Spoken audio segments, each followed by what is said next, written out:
मुस्तफ़ी इज्तिमा में आने वालों, एक दानिश्वर ने कहा था, किसी शख्स को देखना हो कि वो कामयाब है तो उसकी ज़िंदगी के 4 पहलू देखो। सबसे पहले देखो कि इस बंदे का अपने रब के लिए वक़्त कितना है। अगर हर काम के लिए उसके पास वक्त है, आराम के लिए, कारोबार के लिए, दोस्त अहबाब के लिए, घर वालों के लिए, लेकिन जिस रब ने पैदा किया है, जो खालिक व मालिक है, उसके लिए वक़्त नहीं है, तो वो कामयाब नहीं है, नाकाम आदमी है।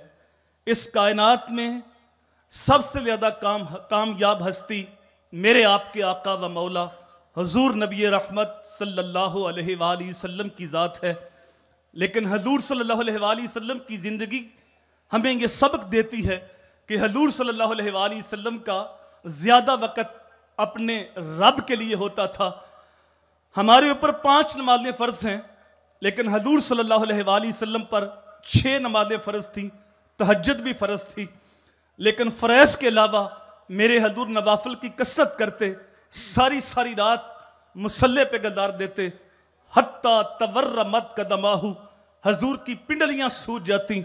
हज़रत हुज़ैफ़ा कहते हैं, मुझे एक दिन हुजूर सल्लल्लाहु अलैहि वसल्लम के साथ क़यामुल लैल का मौका मिला, तो मेरे हुजूर ने अलहम्द के बाद सूरह बकरा की तिलावत शुरू की। तो मैंने दिल ही दिल में सोचा कि हुजूर 100 आयात पढ़ेंगे फिर रुकू करेंगे, लेकिन 100 आयात मुकम्मल हुई, रुकू नहीं हुआ।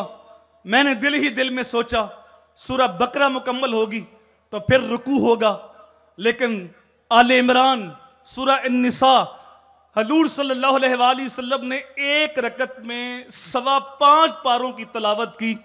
फिर इतना ही लंबा रुकू था, इतना ही लंबा सजदा था।